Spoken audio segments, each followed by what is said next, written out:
Support WrestleTalk! Visit WrestleTalk.com. It's Super Showdown predictions time! I'm Ollie Davis, this is the other one, Luke Owen. Welcome to this bonus Wrestle Ramble where we're going to kick right off with this card. Crikey, we're diving right in! Oh, there's no time to muck about here. No time to waste. Not down under. So we're going to be doing all of this in an Australian accent. Oh, that is brave. That is a brave attempt.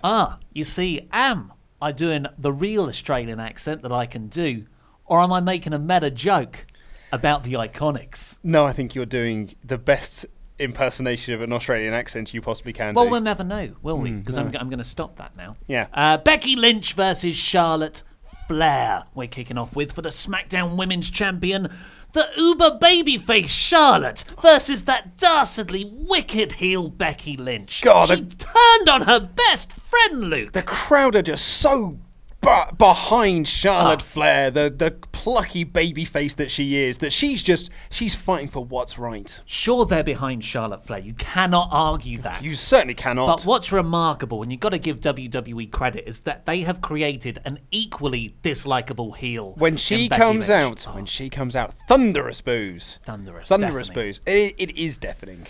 So, who have you got here after that facetiousness? Oh, yeah, sorry, that was opposite day. Oh, yeah, psych. Bizarro land. It's down under. We're going to, the water goes the other way. Yeah. I'm going with Becky Lynch. Yes, really? It's far too early to be taking the title off of Becky Lynch, and I think if they are going to put the belt back on Charlotte, which appears to be the plan, I think they'll probably do it at Evolution. And you think that will be a Charlotte wins, cut it really quickly, Roman Reigns trick, play me off, Johnny, that kind of thing? I'm thinking it's more like Charlotte wins, locker room empties out, coronation style. Ronda Rousey hugs her, sets up an angle based on yes. friends. Oh my god, because it might be like the main event of the show, and that'll be the big angle. Will be Charlotte raising up her title and Ronda raising up hers, setting up their match for WrestleMania. This is gonna be good.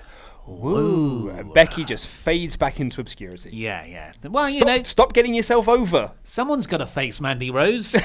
Becky Lynch has been too busy in this feud, and Mandy Rose is like, well, I just squat some then. Yeah. Why not I just do some squats? I mean, look what's happened to the IIconics since Becky Lynch stopped feuding with them. It's selfish. Yeah, really.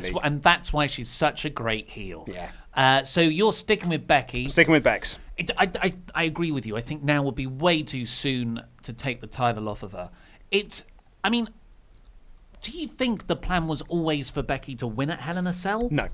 You think Charlotte was meant to just plow through her, move on to someone else? Well, no, I take that back, actually, because we said, like, the storyline made so much sense for Becky to win at Hell in a Cell. I think internally, I just didn't think they'd ever pull the trigger on it. So maybe the plan always was for Becky to win. As I said, character-wise, it just made sense for her to win there. But, like, I think Charlotte can win the belt back now, and it then doesn't hurt the Becky character. Yeah. Like, well, Charlotte can win it back at Evolution. She doesn't need to win it here. I've just realised the document's locked, so I cannot put these down. Someone else keep track of who we're... back up. Someone keep track of who we are picking. Oh, it's back. It's back. So Becky Lynch for you. I'm also going for Becky Lynch. Good man. Well, now is... speaking of hot feuds. Oh, yeah. Keeping with SmackDown. The IIconics, Billie Kay, and not versus Peyton Royce, but that will likely happen eventually. Oh, don't say that. Yeah. No, tag teams are only there in WWE to be broken up. Oh, no, they're the best of friends. But, of course, Australia's own IIconics against Asuka and Naomi. That's a team that's going to split up. Yeah, I think Asuka and Naomi have dominated the IIconics in singles matches over the last few weeks, to the extent where this match is in no way interesting. And it's probably the reason they won, I would assume, is so the IIconics can go over in their home country. What am I talking about? You madman. I'm going to stick with that. I'm going to say the IIconics because they're heels. Oh, man. I'm going to stick with the IIconics. Okay, well, I'm going to go with Asuka and Naomi. My prediction for this match is that Billie Kay and Peyton Royce are obviously going to get a good home country pop. And then they're going to come out and they're going to cut a promo about how Australia smells, about how they're so glad they left it, how they've become iconic in America, and America's such a better country, and make fun of some stereotypes, and then Asuka and Naomi win. And then I'm guessing then, because the crowd will cheer, that the heels that have bashed this country lose. So I'm thinking it's Asuka and Naomi. Really? I was about to say Asuka needs the win, but does she? Like, I mean, you have done more than just flatten this off on SmackDown. Good Lord. She's below being flattened off at this point. I feel like all the SmackDown matches are after each other. So next up in Wikipedia's running list is The New Day versus Cesaro and Sheamus for the SmackDown Tag Team Championships.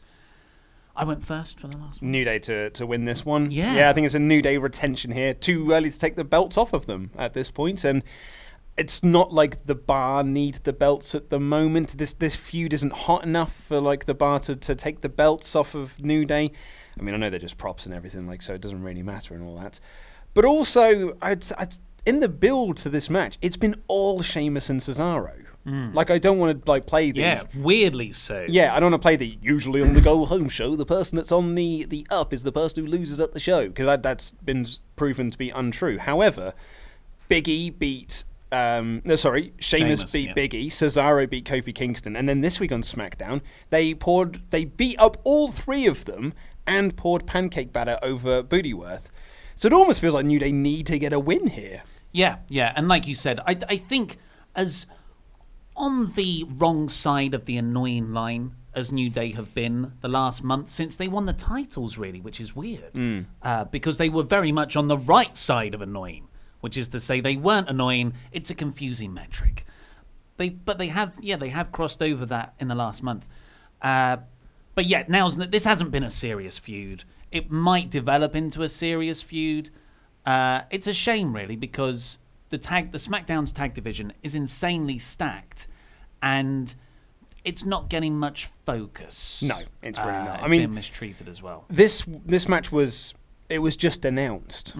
It was just like, these two teams are having a match. There was no rhyme or reason for it. It's just happening. And I wonder if that's because of the Bludgeon Brothers injury, like that kind of like scuppered some of the plans that they had. That probably they weren't meant to drop the belt so quickly. But it's a match, and it is happening. Cedric Alexander, who is the current champion of 205 Live, the Cruiserweight champion, versus Buddy Murphy. I'm glad you had to clarify that, just in case. Yeah, because the 205 Live champion. There is a very small audience that watches this show that will know that Cedric Alexander is the Cruiserweight champion. Yeah. That's still a thing. It wasn't cancelled after Enzo Amore left, like I just assumed it was. In fact, it's gotten really good. Yeah, it's much better now. The in-ring wrestling is fantastic. I haven't seen it since it's moved to a pre-taped format on Wednesday nights on account of Mixed Match Challenge running after SmackDown. Have you? No. But I mean, maybe it's much better. I haven't watched 205 Live in months, I want to say. 205 Live in that NXT 205 Live Mae Young Classic block of programming on Wednesday nights has apparently done very well on the network. Well, much better than 205 Live was, at least. Yeah. So, do you have a pick? I do. Actually, although I went first, so you're up, my friend. I really like Buddy Murphy. I think his character's brilliant. Like, that sort of guy who... And he has gone up against Alexander. They had a cracking match, actually. They had an absolutely amazing match on 205 Live. And there was one before then when Murphy was meant to get a shot, but he missed a weight. Like, that's the way they package Murphy, as this guy who's on the precipice of 205 pounds, which is like a really good way to take him.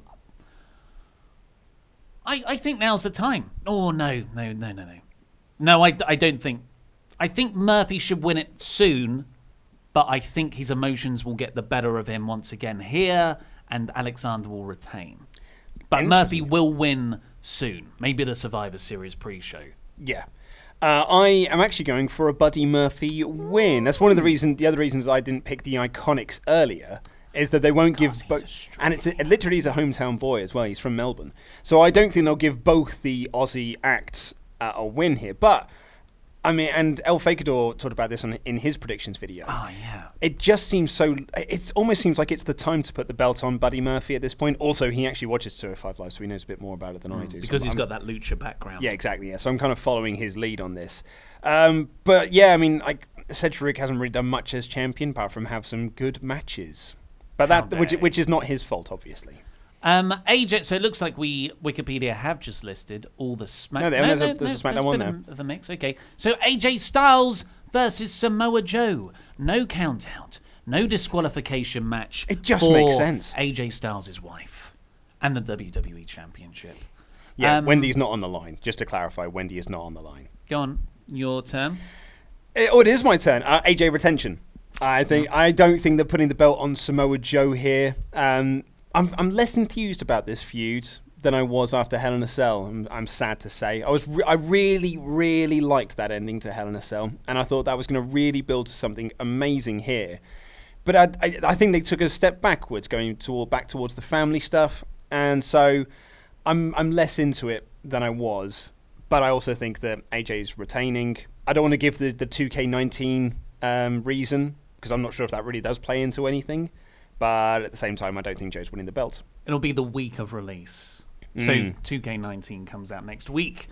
And then this, I think that does... If he's already champion and that's coming out and he's the cover star, you don't want him to lose the belt the week before. I wonder if AJ's going to be champ till Mania. Yeah, I mean, definitely until Survivor Series. He's coming up to a year... from when he won the belt from Jinder in November on a SmackDown episode. In Manchester. In Manchester, in this country. So I think he's going to pass a year at least, definitely. Which is why I'm also going for AJ.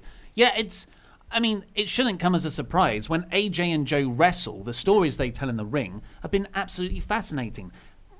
The Hell in a Cell finish was great. So good. The SummerSlam match was fantastic. They took a feud that I wasn't really enthused about and created this whole story with Wendy in the crowd and made it, so much better than Joe reading a letter on stage. When these guys are tasked with going in the ring and telling a story, I mean, they're two of the best. So it's much, much better than the WWE booking. And then it's, that's not to say the booking is always bad, because it's had some real high points.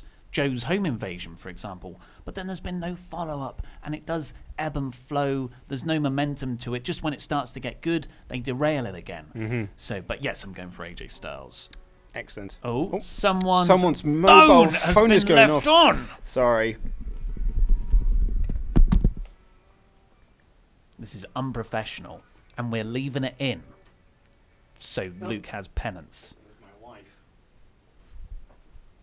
What was that ringtone? That sounded like Ty Dillinger. No, it was Faith No More. Oh, okay. A Small Victory off the album Angel Dust, which is it might be my favourite Faith No More song. You could have said it's because my wife is a perfect 10. I mean, she is, obviously, but that's not the song I had. Speaking of perfect 10s at wrestling, nice segue. Bella and Nikki Bella and Ronda Rousey versus the Riott Squad.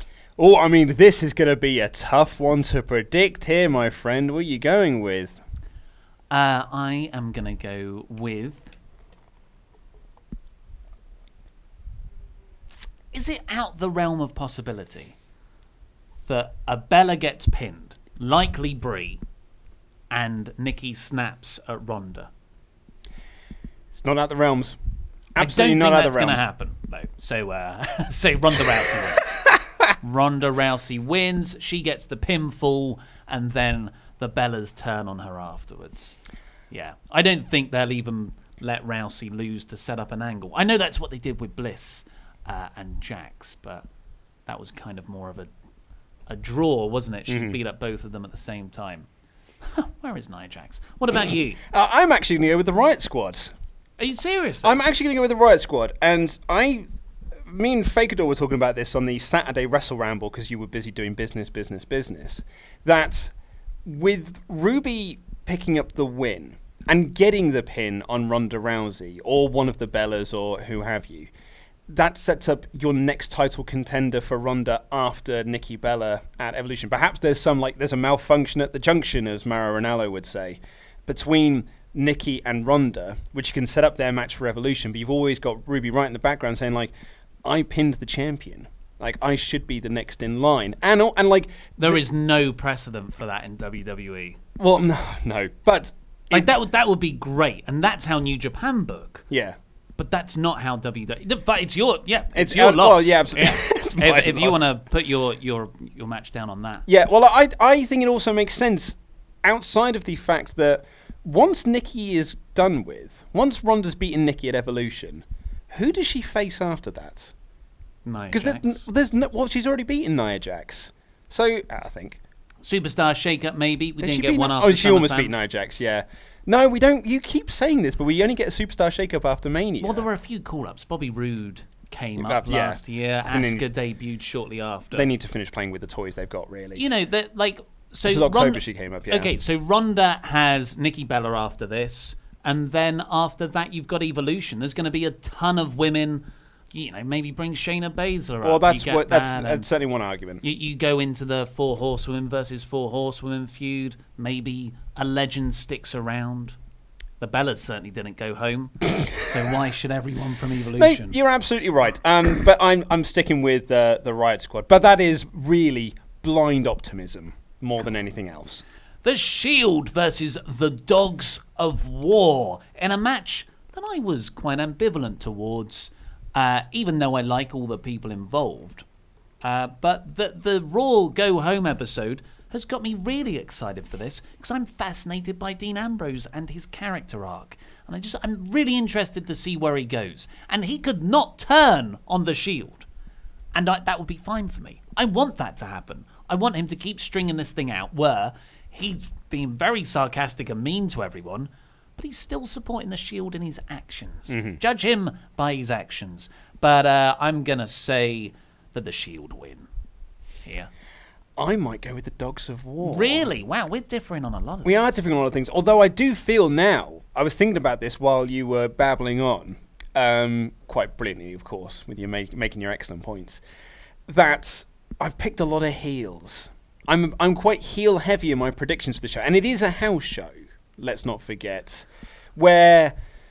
so you'd think that it would be more. It's a babyface territory. Let's not forget. It might not, but it might not. You know, be. like we've only really had one of these glorified house shows. Yeah, and I don't know if because Greatest Royal Rumble was largely canon, so but also redundant. But also redundant. But I mean, they based Roman Reigns and Brock Lesnar's feud on that. Yeah, that was the one. I said you're right. That was one thing that came out. But that was an accident, though. There was SmackDown Tag Team Champions made after it. They certainly didn't stop bringing up Titus Worldwide. Yeah, the titles were vacant. Isn't that the Raw title? The Raw tag titles because of Nicholas and Braun, of course. Oh, of course, yeah. The bludgeon. I love remembering that Nicholas was a thing. Like I thought when Nicholas happened, I was like, I'm never going to forget this happened. No. But I do on a daily basis. Yeah. And I get remembered. I think like 2 weeks went by.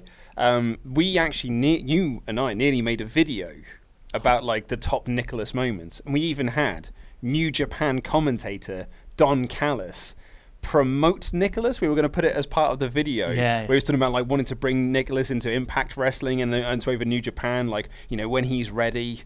And things like that, but yeah, we never pulled the trigger on it because by the time we'd sort of done something, the train had already left the station. Understaffed. That's what we are. That's what we are. So you're going to go for the Dogs of War? War? I mean, again, but I'm thinking about this too. I feel like I'm thinking about this too logically. I'm trying to think about setting up new contenders for Roman, and you do that by having. He's already got them. He's got Brock Lesnar and Braun Strowman. I suppose. Yeah. No. Maybe Dolph takes the pin. Yeah. And Dean probably does it. Yeah. No, you're right. I'm going with the Shield. Yeah, so Dean's allegiance to the Shield is proven for a month at least. Dolph Ziggler remains that weak link. Strowman can feud with Reigns. Seth can feud with McIntyre. I don't know. Maybe a three-way. A three-way would be great. Seth, Drew, and Dean. Yeah, but we kept talking about that on SmackDown with Randy, Jeff, and Shinsuke, and then poor old Shinsuke. Where's he? Where's he on this card? Back to SmackDown. Daniel Bryan versus The Miz. One of the just legitimately incredible storylines that happened by accident and resumed effectively by accident when Daniel Bryan was cleared to return. And WWE have really run it into the ground by introducing the wives, reality TV segments. to the point where I don't care about this, apart from the fact that it hopefully will signal the end of this feud and Daniel Bryan can become the #1 contender and he can go into a title picture, a title feud with either AJ or Joe. I think Daniel Bryan versus AJ, heading into Survivor Series, babyface versus babyface, that is money. So I'm picking Daniel Bryan. We're going different again because I'm going with The Miz. I almost feel like, I don't know, man, you want to build to that crowning moment. I mean, you want to build to it, but they've been building to it for months. The crowning moment where Daniel Bryan finally beats The Miz. And I think I talked about this in the SmackDown Ramble. It's the third time. I know, but I think you could build it to SmackDown 1000. I'm putting my career on the line because I want that #1 contendership, and that's where he wins the #1 contendership and finally gets that big win over The Miz. I'm going with The Miz here. I'm sticking with my heel-heavy predictions. You are, yeah. Bobby Lashley and John Cena versus Elias and Kevin Owens. A match, again, that I had no interest in, really, whatsoever. It was just filler, apart from to see John Cena's 6th move of doom in an actual WWE event. No, he debuted it in China. Oh, this is the skating thing? Yeah, just that weird... I can't even remember what it looks like. I just remember it being totally ineffective. But yeah, the go home John segment. Cena offense looking ineffective. I know, right? Come on. Yeah, he's really changed. But that segment in Seattle, seeing Elias and Kevin Owens play up to the crowd. Yeah, but dude, like that, it's one town. I know. Like they're never going to get that level of heat again. I know, but because you can't make a Supersonics reference in every town you go to. It only works there. Yeah, I wonder what they can say to Australia. Well, yeah, but it's not going to get that level of heat because I mean maybe they're rowdy. The Aussies are rowdy. You go down to Clapham Walkabout on a Sunday afternoon, and they are mighty drunk on weak beer. Yep, these guys won't be at church before they head here. I'm going Lashley and Cena. Yeah, so am I. Going with the super team of Lashley and Cena. A never before pairing, I believe they're being advertised as. Wow. Cool. And Triple H. I mean, in what must be the main event, really. This Triple has to H be. with Shawn Michaels in his corner versus the Undertaker with Kane. One of the best built matches of the year. Yep, 100%. Even the segments where Undertaker or Shawn Michaels kind of goes a bit rambly, they save it by the end of the segment by having either a killer line or someone walks out. It's been remarkable. I wish they did it with the rest of their roster. But yeah, I'm gonna. Oh man, who do you go for? Can I make my? Sorry, you go first for once. Yeah, I'm gonna make my bold prediction. I'm gonna say Triple H wins. I think Triple H wins here to set up the tag match at Saudi Arabia. That's my prediction. You don't think I think Shawn Michaels cost Taker the match or a DQ? Oh, they'd no. If this is the main event, I don't think they'll end in a DQ. They've been billing it as the last time ever. Yeah. So, and they wouldn't go back on that. So Triple H and the Undertaker once in a lifetime. But it has to have a kind of clean finish. That is so Triple H. It doesn't have to have a clean finish. Well, that is so Triple H to go out and getting his wins back. Getting his wins back, yeah. Oh, it's the most Triple H thing ever, really. That's the other reason why I think he's winning. Is he could be like, well, eventually I did win. That's right. You can eventually beat Shawn at Survivor Series. Fine. Yeah. I still wrestle, guys. I still wrestle every year. Yeah. Yes, I am also going to go for Triple H then. Mm-hmm. There it is. Let us know your predictions in the comments down below, and we will do our best to reply to them. I've been Ollie Davis. Videos. Click the videos to watch more WrestleTalk stuff. This here. And this is a Patreon button. Get exclusive content. I've been Ollie Davis. This is the other one, Luke Owen. And that was Rambling.